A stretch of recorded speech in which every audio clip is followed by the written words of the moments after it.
Bom dia a todos e a todas. Eu gostaria de cumprimentar a mesa na pessoa do presidente do sindicato, doutor Sérgio Busca.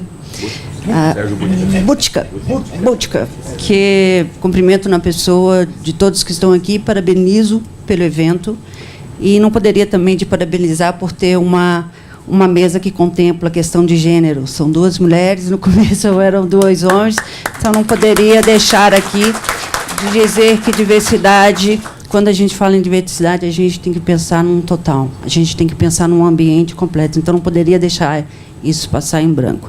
Bem, gente, eu vou ficar em pé, eu não dou conta, já estou muito tempo sentada, não é meu isso. Eu trouxe uma palestra também, mas eu sei que eu tenho 30 minutos, já coloquei aqui no time. É bom falar depois de todo mundo, porque, na verdade, a gente complementa, mas é ruim, porque a maioria que você ia falar, todo mundo já falou, né? Mas tudo bem. De quem é da minha época sabe o que é rebobinar filme em DVD, em coisa. Eu trouxe um vídeo que, na verdade, era uma coisa que eu apresentava no final. E eu comecei a apresentar no início para que a gente comece a abrir a cabeça para quem trabalha em RH aqui, sabe o que eu estou falando quando a gente trabalhava em mapeamento de funções. Era a gente que dizia que aquela pessoa poderia trabalhar nesta ou naquela função. Então, eu preparei isso dentro do meu gabinete. É muito amador, mas é bem amador mesmo. Mas são informações que eu tento trazer no seguinte sentido, de que a gente possa repensar as nossas atitudes. Aqui eu estou falando não só como membro da sociedade, mas também como pessoas que eu sei que estão aqui do RH. Então, vou pedir para o Fernando começar o vídeo.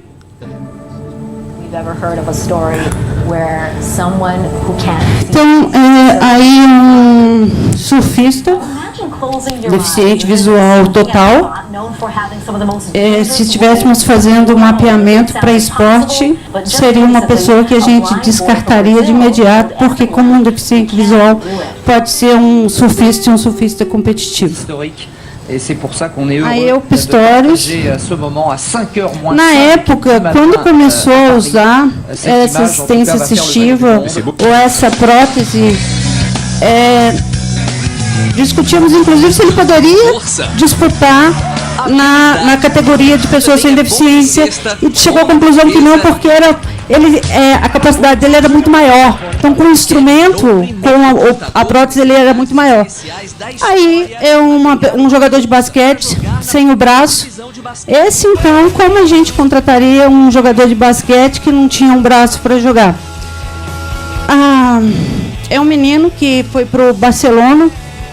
Eu estou falando isso, gente, porque tem algumas pessoas aqui que são deficientes visuais e que ele não tem os dois pés.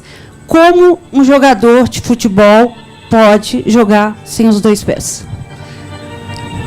Aí são bailarinos numa competição onde o bailarino não tem uma perna e ele dança com uma muleta. Como um bailarino, contrataríamos um bailarino num corpo de balé sem uma perna. Um montanhista sem as duas pernas. Eu não sei o nome desse monte, mas eu posso garantir a vocês que é bem alto. É bem alto.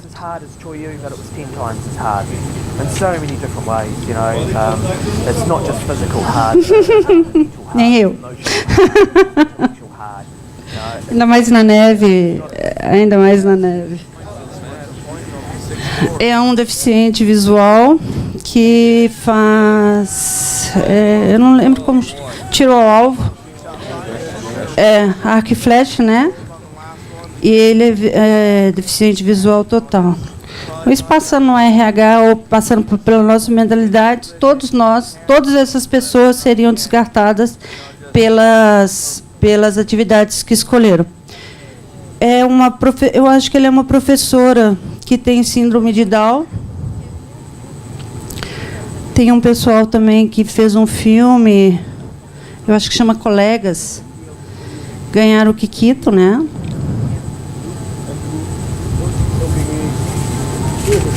sem som, tá, gente? Tá sem som, mas ele tem um som. Mas não vai. Primeiro, eu quero falar assim, com os pais, em geral, deixarem os seus filhos seguirem a vida deles. É isso. As palestras que eu faço junto com minha mãe e meu marido. Eu falo sobre os direitos dos Downs e do meu casamento. Parabéns, você foi aprovado. Se os normais podem sair, trabalhar, dançar, casar, viajar e um monte de lugares que os normais podem fazer, os Downs não, por quê? Poderiam me responder?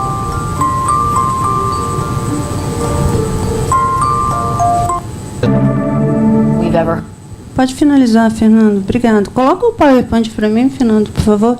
Então, assim, só para iniciar e pensar como as pessoas que começaram como eu, o Ministério Público, a gente tem uma ênfase maior de trabalhar com as pessoas em estado de deficiência desde 2000, 2003, 2004, e a gente trabalhava com esse mapeamento.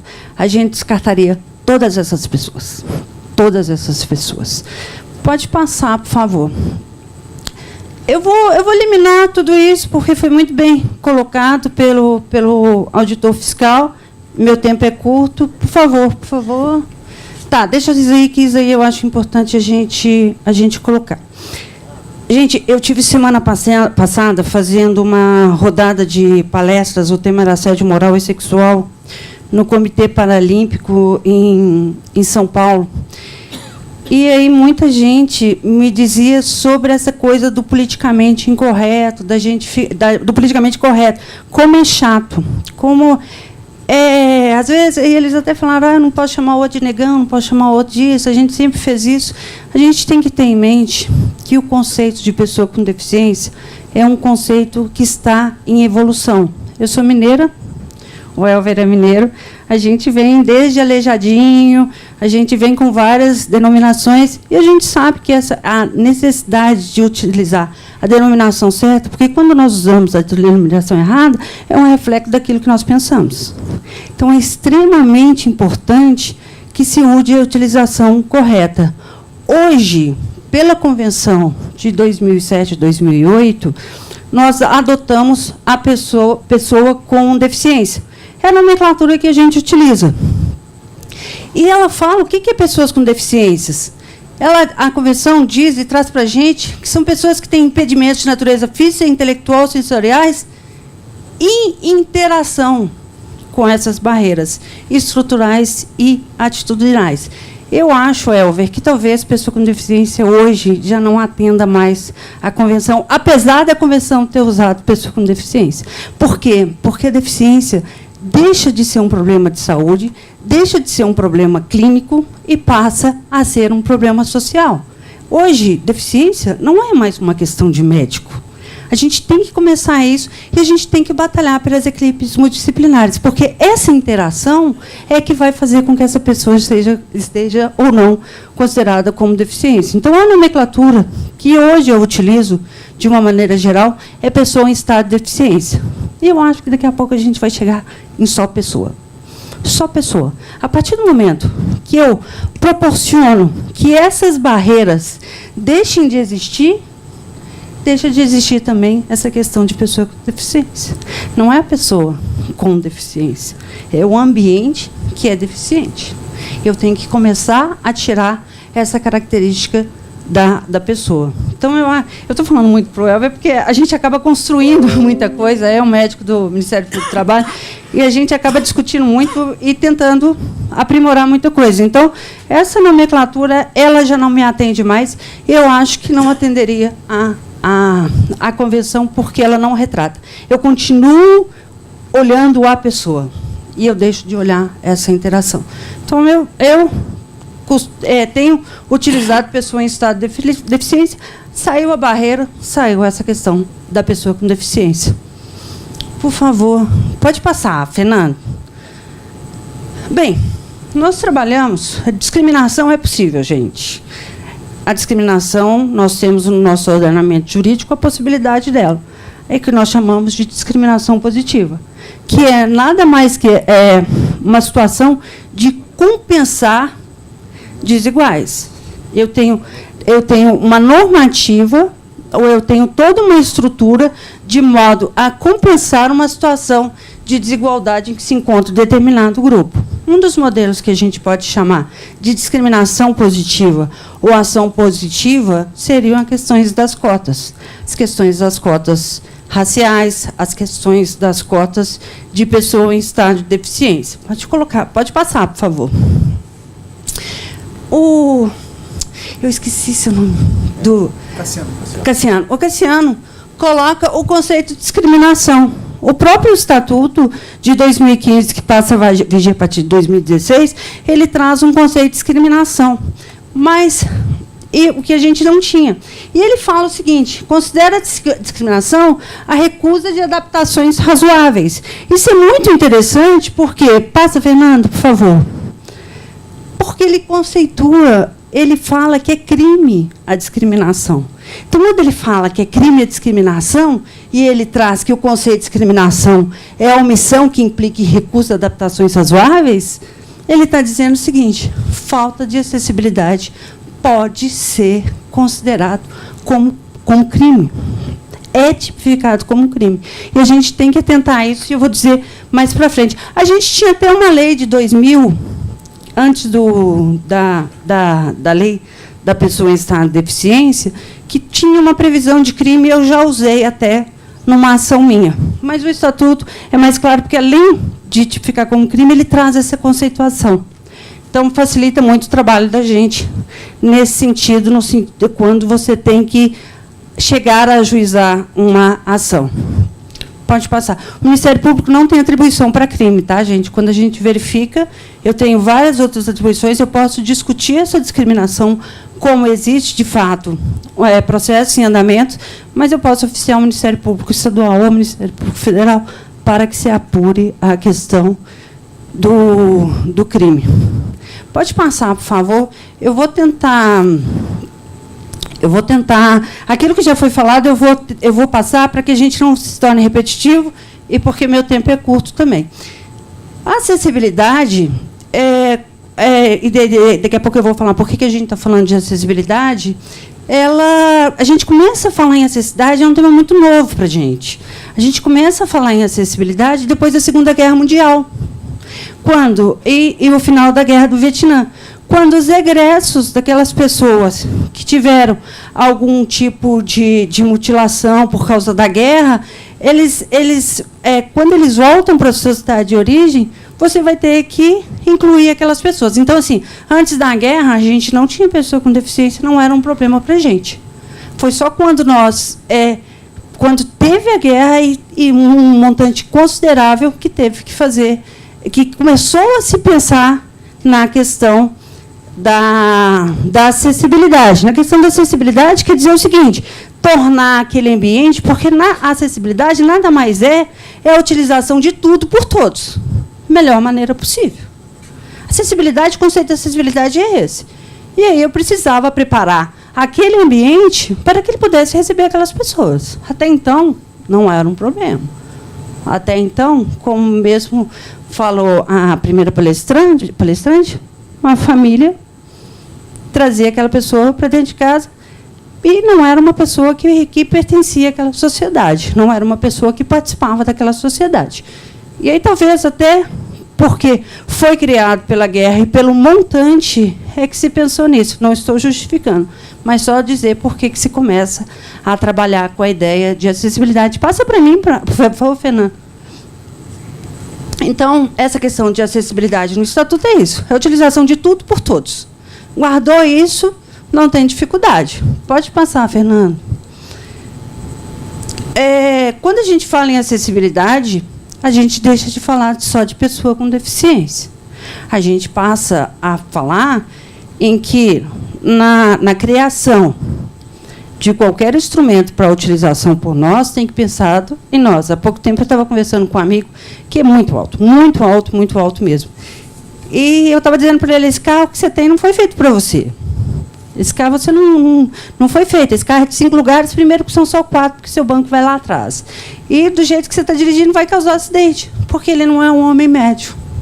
E é isso mesmo, é homem. Quando eu falo homem, não é que significa homem e mulher, não. É homem médio. É homem branco, homem alto, homem magro, porque há pouco tempo saiu uma entrevista falando que as pessoas obesas e a questão do estatuto ela também abarca a questão do obeso. As pessoas obesas também têm uma dificuldade muito grande de inserção no mercado de trabalho. Quando eu falo homem médio, leia-se homem, com essas características que eu estava falando. Pode passar, por favor. Quando a gente fala em acessibilidade, a gente pensa, pelos dados do IBGE, que são quase 25% dos dados de 2010, quase 25% da população brasileira. Mas a gente não está falando só de pessoa com deficiência. A gente está falando também de qualquer pessoa que tenha uma mobilidade reduzida por um tempo longo. Estão falando daqui a pouco eu posso falar por mim para não ofender vocês, mas a questão do idoso, por exemplo. E eu vou falar que é melhor ficar idoso do que outra opção. Então, essa questão de acessibilidade comporta todos nós todo momento. São coisas que a gente tem que se preocupar de utilização. Eu tenho pessoas que constroem casas pensando num primeiro pavimento quando ficar idoso para não utilizar aquela residência. Não se pensa numa residência inclusiva. Pensa em colocar alguma coisa muito próxima à cozinha, muito próxima ao primeiro andar, porque a gente sabe qual que é a evolução nossa. E, como eu disse, a segunda opção é muito pior. Pode passar, por favor. Essa questão de desenho universal, que é a utilização, a possibilidade dessa utilização, tem que se pensar no design, na utilização de todos e por todos.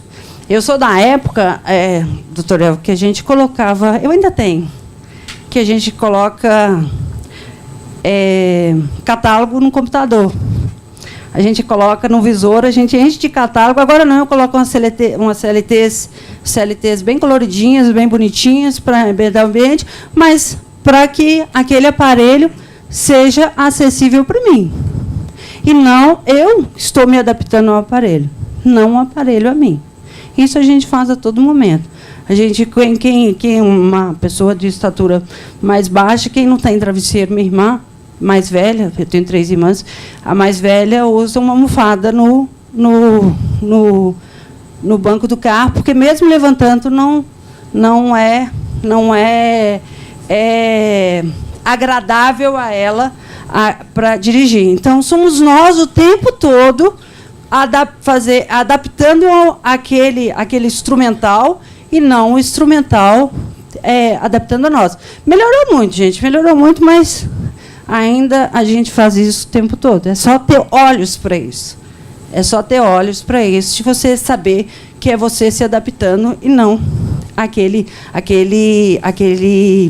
determinado instrumental foi projetado para você. Saindo do homem médio, aquele instrumental não foi pensado para você. Pode passar, por favor.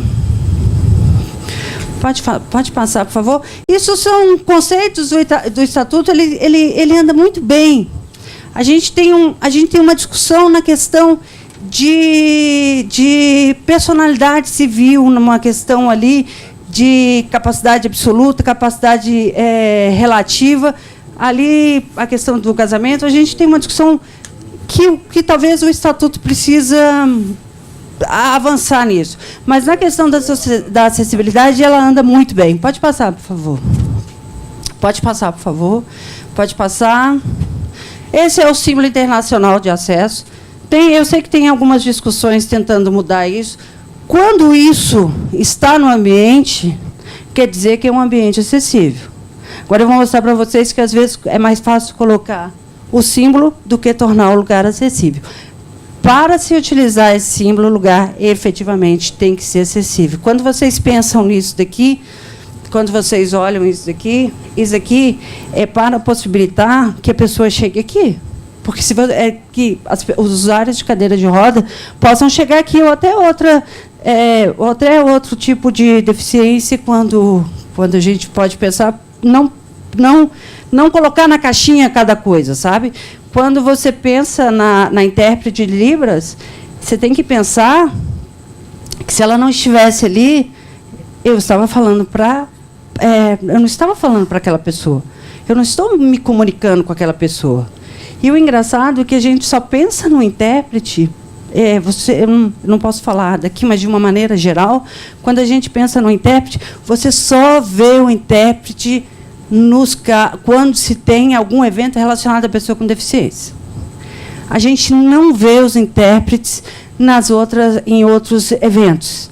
Então, me chama muita atenção, eu estou sempre comparecendo a eventos, não é usual. Não é usual que a gente pense em fazer com que essa comunicação chegue a todos. Não é usual a acessibilidade, até mesmo por causa da lei, a estrutural, a gente pensar que, se não tiver isso daqui, eu estou impedindo o direito de ir e vir dessa pessoa. Que, se eu não tiver o intérprete de Libras, eu estou impedindo o acesso à informação a essa pessoa. São direitos constitucionais, como bem disse o nosso auditor fiscal. Pode passar, por favor. Essa lei de 10 mil, eu cheguei a usar bastante essa lei naquela nossa ação, UFC, que você foi perito, né? Que foi um dos peritos. Até então a gente não tinha o estatuto. Muita gente critica de se chamar de estatuto, mas é usual. Pode passar, por favor. Essa questão de prioridade, pode passar, por favor. Pode passar, por favor, pode passar. Pode passar. Isso tudo, gente, são os respaldos legais que já foi colocado pelo auditor fiscal, e como o tempo foi mais curto, eu vou tentar priorizar algumas outras coisas que eu acho interessante a gente abarcar aqui. Então, a gente vai... pode passar, por favor. São os respaldos que permitem ao Ministério Público a nossa atuação. E também em termos de respaldo de garantia aos direitos dos cidadãos. Pode passar, por favor. Pode passar. Essa questão das cotas, ela tem uma previsão constitucional, ela tem uma previsão na lei de 91. Nós temos, além disso, nas empresas privadas, a previsão... Pode passar, por favor. Se eu tivesse, eu já estaria passando. Nós temos uma questão também de cotas no serviço público. Há uma reserva legal para pessoas com deficiência. No federal, por exemplo, são 20%. Posso garantir para vocês que a gente não está atingindo esse patamar. Eu fui coordenadora nacional da Cor de Igualdade, que trabalha justamente com essa matéria da discriminação. Nós fizemos um diagnóstico do Ministério Público de raça, gênero e pessoa com deficiência. À época, a gente estava com 3%. Nós temos um entrave, que é o concurso público. E essas pessoas têm alguma dificuldade. Dentro do Ministério Público, até que não. Mas, por exemplo, em muitos serviços públicos que tem a questão da cota, a gente tem a questão do monocular, muito monocular, por causa de uma súmula do STJ que diz que também seria enquadrado como pessoa com deficiência. Então, é um número bem alto. São aquelas pessoas que o acesso à escola é melhor, porque, quando a gente fala, não são limitações individuais, são limitações da sociedade, quando você pensa num acesso à escola, quando você pensa num transporte para ir à escola. A gente tem muitos casos de pessoas que não são inseridas, porque essa questão do transporte, principalmente para aquelas que têm alguma limitação motora, principalmente por causa do transporte, essa pessoa não consegue chegar na entrada do chão de fábrica. Isso vocês assistem a todo tempo. Tem várias entrevistas que passam. Eu não sou do Paraná, mas no Paraná passam muitas entrevistas sobre isso, de motoristas de ônibus que não param para usuários de cadeira de roda, porque, para eles, pensamento deles, dá todo um trabalho para aquela pessoa entrar, e ele tem uma limitação de horário. Ele tem que sair de determinado horário e chegar a determinado horário, porque senão é culpa dele. Então, é a própria estrutura. Não adianta eu capacitar aquele motorista e dizer para ele sobre aquela necessidade de fazer aquele transporte. Aliás, uma imposição legal, ele tem essa obrigação, uma imposição legal, se a estrutura daquele segmento não permite com que ele faça isso. Então, são coisas que a gente tem que pensar num todo. Pode passar, por favor. Pode passar. Já pode passar, que a gente estava. Pode passar, que é justamente o que o que foi falado pelos que me antecederam. É muito interessante a gente lembrar da 1097, que é uma lei de aprendizagem, que ela veio exatamente para poder contrapor aquela ideia de não capacitação. Nós temos um instrumento legal para que se faça essa capacitação das pessoas que não são capacitadas. Eu não estou dizendo que o problema da inserção da pessoa em estado de deficiência seja um problema de capacitação. Não sou simplista nesse sentido. Mas tem também, naqueles que não têm, como não tem outros trabalhadores, que se faça a aprendizagem. A aprendizagem, ela não foi pensada para a pessoa em estado de deficiência. Ela foi pensada para jovens. Ela foi pensada para capacitar trabalhador. E não quando a aprendizagem ela fala em formação técnica profissional. Até esse jeito que eu estou dizendo de capacitação não é o que a lei vai fazer. É a formação de um trabalhador. E quando eu falo em formação de um trabalhador, inclusive a pessoa em estado de deficiência. O trabalhador, como um todo, é um dos meios que a empresa pode utilizar essa contratação de aprendizes de pessoas em estado de deficiência para que se faça essa capacitação. Eu não preciso contratar um trabalhador de imediato e fazer essa formação técnica profissional. Então, nós temos um respaldo um respaldo legal que já eliminaria esse problema. Bastaria ter vontade. É interessante que se coloque que essas cotas da pessoa em estado de deficiência e também a cota da aprendizagem, porque a empresa é obrigada a cumprir uma cota de aprendizagem de 5% a 15%. Então, ela sendo obrigada, ela pode trabalhar das pessoas em estado de deficiência, elas não se comunicam. A gente brigou muito por causa disso e isso foi dirimido com o estatuto, agora dizendo que não há essa comunicação, então há essa negativa legal de não comunicação. O que se pretendia,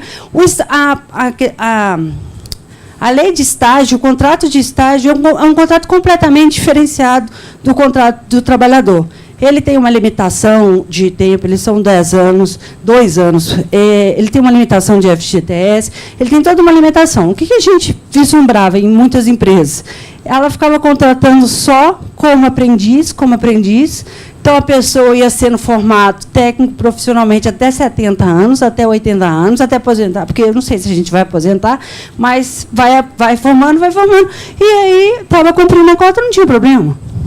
Veio a legislação diz o seguinte: não se comunicam. Você pode cumprir uma cota, então eu posso contratar uma pessoa pelo contrato de aprendizagem, depois de 2 anos, contratar aquela pessoa como um trabalhador comum, contando na cota de pessoas em estado de deficiência. Está compreendido isso, gente? Porque isso é interessante que as empresas comecem a adotar. Ela tem um respaldo muito bacana. O Sistema S trabalha muito bem com a questão da aprendizagem, e a gente tem que começar a fomentar mais. Já trabalha com pessoas em estado de deficiência, mas a gente tem que fomentar mais essa questão dessa formação desses jovens que precisam dessa formação. Desses jovens não, porque não há uma limitação de idade da pessoa com deficiência. Dessas pessoas que precisam dessa formação. Não significa que não tem no mercado, e tem de pessoas já formadas com possibilidade de emprego. Tanto tem que a gente vê diversas empresas com cadastros grandes, com cadastros muito grandes de pessoas que podem ser contratadas. Isso é público e notório. Pode passar, por favor. A questão dos 20% das vagas oferecidas no concurso, isso é no servidores de autarquia e fundações que são federais, tá, gente? Porque os estaduais e os municipais podem ter um percentual diferente, e aí cada um vai ter uma lei. Isso eu estou falando nos federais, que, no nosso caso, a gente estaria obrigado a ter essas vagas dentro dos concursos públicos oferecidas à pessoa com deficiência. O Ricardo, que esteve aqui ontem, eu não sei se vocês tiveram a oportunidade de ouvir. Se não tiveram, quando tiverem, é muito bacana de ouvir, ele é muito esclarecedor e tem uma bagagem muito grande. Ele era oriundo do Ministério Público do Trabalho, ele não entrou pela cota, e depois ele foi para o tribunal. O engraçado é que ele não passou quando ele fez concurso para juiz, ele não passou porque ele tomou bomba. Minha época é bomba, meu filho falou isso, ele não tem ideia do que eu estou falando. Ele tomou bomba no exame médico. Ele não passou no exame médico. E agora ele está no tribunal e até onde eu sei, não poderia ser diferente, fazendo um belíssimo trabalho lá. Pode passar, por favor. Bem, como é que o Ministério Público ele trabalha nessas questões das pessoas com estado de deficiência? Chegam para a gente qualquer denúncia, qualquer anônima, sigilosa, do Ministério do Trabalho, qualquer denúncia tem um processamento. Qualquer denúncia passa por um procurador ou uma procuradora de trabalho. Eu posso até falar em procuradora, porque depois desse censo que nós fizemos, nós sabemos que as mulheres são maioria dentro do Ministério Público do Trabalho como procuradoras. Então, passa pelo procurador. Eu não estou dizendo que ela vai acabar num termo ou numa ação, mas qualquer uma passa por uma procuradora do trabalho. E dessas denúncias que chegam, não só do não cumprimento da cota, mas também por questão de discriminação, tem crescido bastante essas denúncias de discriminação. Talvez chegue mais para a gente do que do Ministério do Trabalho, porque é pouco provável que já não tenha um procedimento contra alguma empresa dentro do Ministério Público do Trabalho, porque são processos dinâmicos, né? Hoje está cumprindo, amanhã não está cumprindo. A gente vai, eu acredito, com essa questão dessa reforma trabalhista, a gente vai ter um trabalho maior por causa da questão da terceirização. A terceirização vai, se a gente começar a nuclear muito, a gente vai ter uma diminuição de trabalhadores. Mas, assim, quando começamos a trabalhar, em 2003, 2005, nós abrimos contra a grande maioria das empresas os procedimentos para saber, primeiro, num primeiro momento, nas audiências públicas, no sentido de conscientização. A lei já era de 91, são 27 anos. E esses processos estão em andamento até hoje, ou com termo, ou com ação, mas que são coisas que a gente vai acompanhando o tempo todo. Tem chegado muita questão de discriminação, denúncias de discriminação. Eu vou contar uma história para vocês daqui a pouco. Dessas denúncias que chegam até o Ministério Público, sejam por vocês, sejam pelo sindicato, seja pelo Ministério do Trabalho, por qualquer pessoa, seja de forma anônima, seja de forma sigilosa, ou seja mesmo a pessoa, geralmente o Ministério do Trabalho diz que é o Ministério do Trabalho, esse andamento pode acabar num termo de compromisso de ajustamento de conduta. O que é o termo de compromisso de ajustamento de conduta? É um instrumento legal em que você propõe à empresa para que ela, querendo, não é obrigatório, se ajuste àquela irregularidade. No caso das pessoas em estado de deficiência, eu vou cumprir essa reserva legal. Eu posso... É claro que a gente não quer que se mande muita gente embora, porque nenhuma empresa tem pessoas que não precisa. Ninguém trabalha com aquele limite ou sobrando alguém. Tem alguns casos até que a gente acha que trabalha aquém do limite, em alguns setores. Na medida que for contratando, que preencha essa cota. Então, em 6 meses, em 3 meses, que ela preencha essa cota. É obrigado a assinar? Não, não é obrigado. Mas tem um quê aí? Porque vocês vão falar o seguinte, eu assino e não cumpro. O que acontece? A maioria, dificilmente vai ter um termo que não tem uma multa prevista por causa de não descumprimento. E são multas que, às vezes, podem chegar a valores muito altos. A gente teve multa que agora possibilitou a criação de um hospital em Barretos, do câncer. Aquilo é oriunda de uma ação da Shellbasf, né? O valor da multa foi tão alto que possibilitou a criação de um hospital e bem equipado. Não foi só a construção, não. Não quero assinar multa, a gente tem um outro instrumento jurídico chamado ação civil pública, onde se vai ao judiciário pedindo para que a empresa cumpra ou deixe de cumprir determinado comando legal. No caso da pessoa em estado de deficiência, para que ela cumpra para que ela efetivamente contrate a pessoas em estado de deficiência na medida da sua cota. Geralmente, existem pedidos de dano moral coletivo. Então, todo dano que foi causado àquela coletividade, àquelas pessoas que não foram contratadas e da sociedade, porque quando a gente pensa na inclusão da pessoa com deficiência, a gente não está só pensando nessa pessoa. A gente está pensando em toda a coletividade e a oportunidade desse ambiente com diversidade. É toda aquela possibilidade de você trabalhar com alguém que não seja exatamente como você. Isso é um crescimento individual. Isso é essa possibilidade. Você não só pode pensar naquele que está sendo contratado, mas naquele ambiente que você está trabalhando. É um ganho para toda a sociedade. Pode passar, por favor. Pode passar, por favor. Trabalhando com a questão já deu meu tempo. Vou procurar ser mais breve, tá? Trabalhando com a pessoa com essa inserção, e no primeiro momento, o Ministério Público pensou o seguinte: vamos colocar essas pessoas lá dentro dessas empresas. A reserva é essa, de 2% a 5%, essas pessoas têm que estar lá dentro. E a gente não pensou, num primeiro momento, em como aquela pessoa estava sendo recebida dentro daquela empresa. E começam a chegar situações de pessoa, inclusive, foi um caso da doutora Vanessa, que a pessoa não ia, ficava o dia inteiro sem ir no banheiro, ela chegou lá e não deu conta daquilo, porque não sabia que podia ir ao banheiro, ou que aquela porta, a sua cadeira de roda não debulava. Ela não conseguia ir ao banheiro o dia inteiro. E são coisas que a gente vai tomando conhecimento, que vão chegando até a gente. E aí, quando vem aquelas denúncias de discriminação, a gente vê a discriminação nos próprios procedimentos, a questão da discriminação estrutural.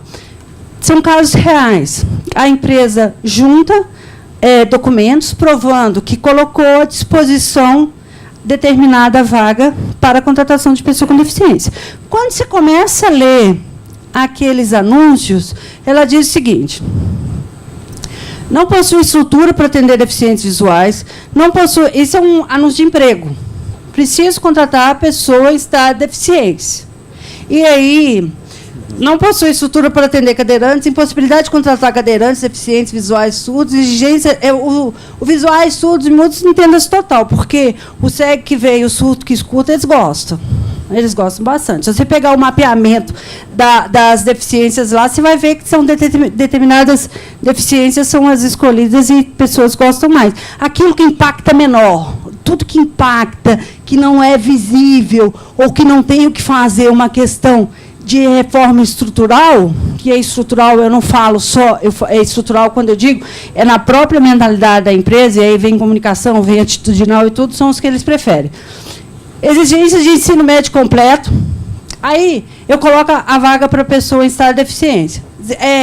Eu quero que fale alemão, quero que fale francês, eu quero que fale espanhol, quero pós-doutorado. Aí não vai aparecer, porque a gente sabe que a sociedade brasileira ela não tem esse montante, até mesmo porque nós não prestigiamos e privilegiamos a educação no nosso país. E aí, hoje, cada vez menos. E aí não aparece, aí eu coloco a mesma vaga para pessoas com ensino fundamental. É o que a gente vê que que determinadas exigências não são replicadas para pessoas que não estão em estado de deficiência atualmente, porque, como eu disse, é um processo de evolução. Pode passar, por favor. Pode passar. Segunda empresa, no mesmo anúncio de trabalho. Isso eles juntam.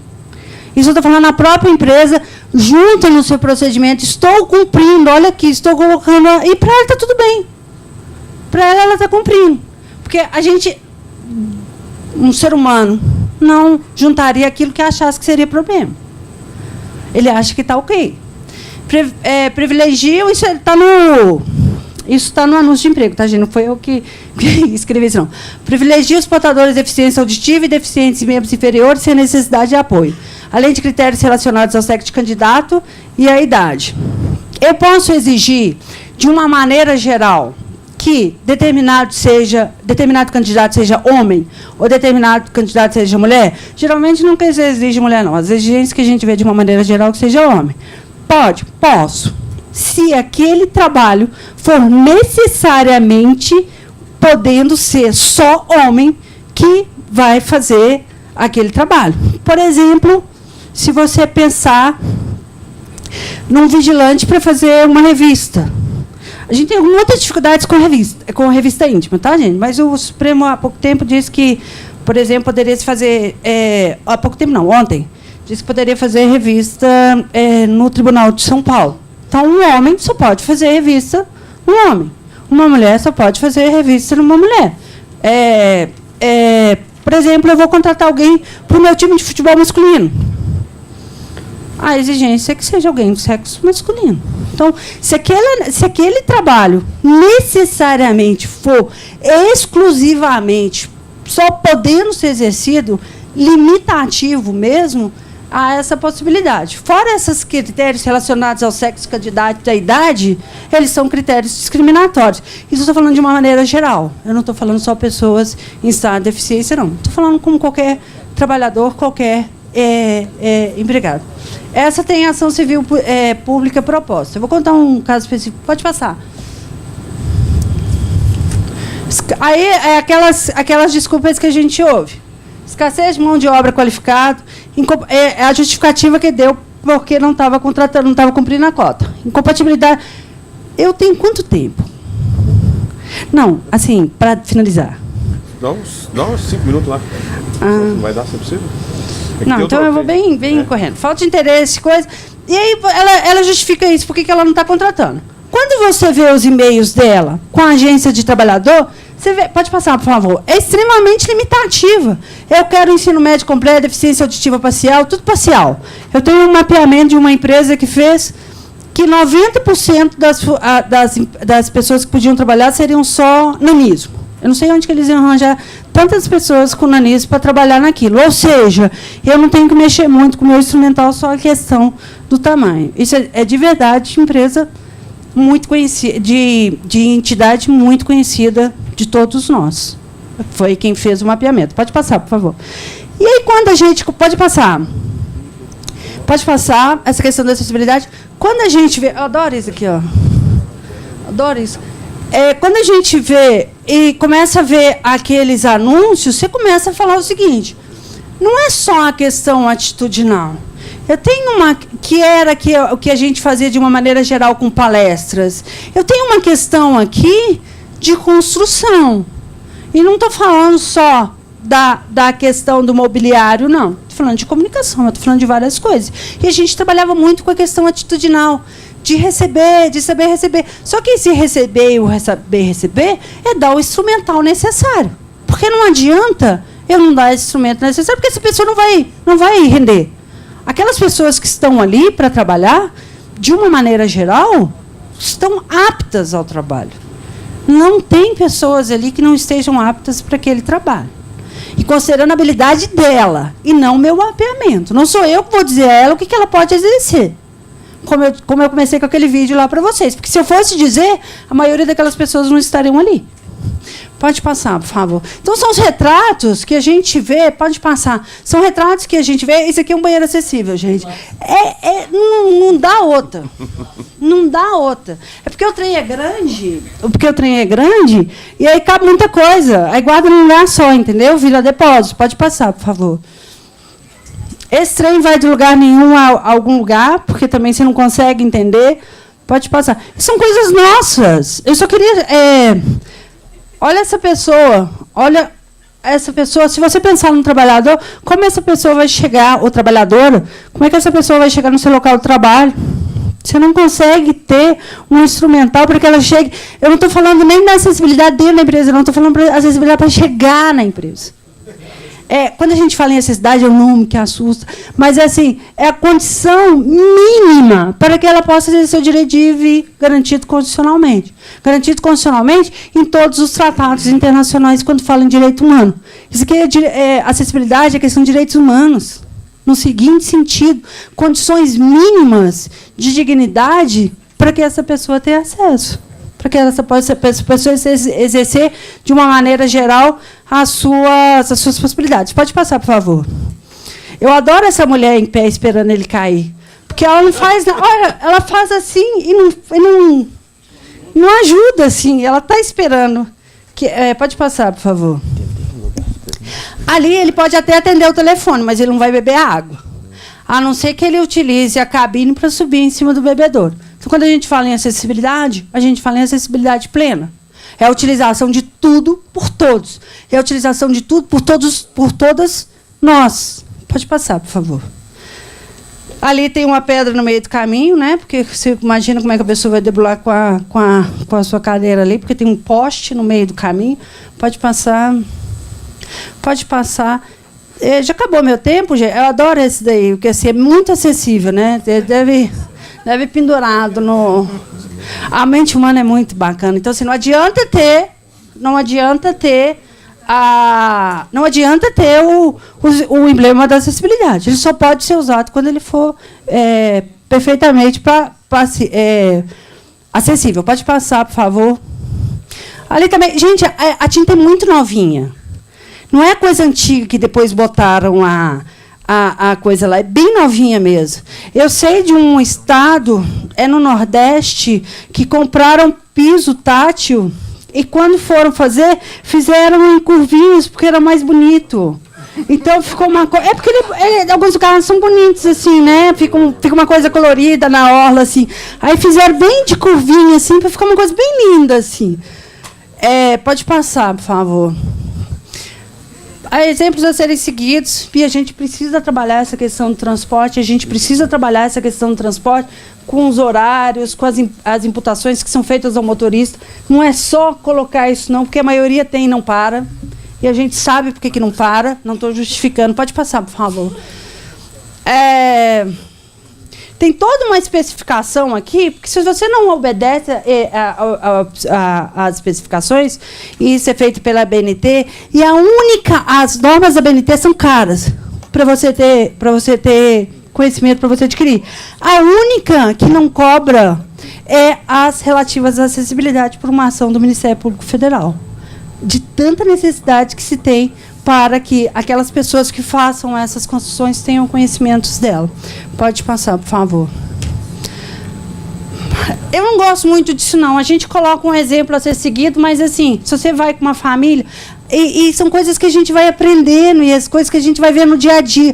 Eu não sei se vocês lembram, eu acho que foi nas Olimpíadas, alguma coisa assim, que alguém foi sozinho, a família fica toda lá e o outro sozinho aqui. Então, a gente tem que começar a repensar também uma forma de agrupamento, a questão social. Essa figura eu não gosto muito, não. Pode passar. A questão do cão-guia, a gente tem alguns problemas de ingresso em alguns lugares. Pode passar. Então, gente, pode passar tudo. Eu vou finalizar aqui. Eu tinha até um vídeo, que é uma questão racial, mas que traz uma ideia muito bacana, mas eu já vou finalizar, porque meu tempo já esgotou, era muita coisa que era para trazer, mas é dizer isso, gente. A gente tem que pensar nessa exceção, a gente tem que pensar não só no cumprimento da cota, mas como aquela pessoa está inserida ali dentro. E a responsabilidade de cada um de nós, ou de cada uma de nós. Não dá para ficar pensando que aquilo não absolutamente tem nada a ver com o seu ambiente. Isso tem tudo a ver com o seu ambiente. Quando a gente fala em utilização de tudo por todos, e essa possibilidade dessa convivência é um ganho para nós. Esse meio ambiente saudável, e saudável para todos e todas, isso interfere em cada um de nós, a cada dia. Tá bom? Obrigada.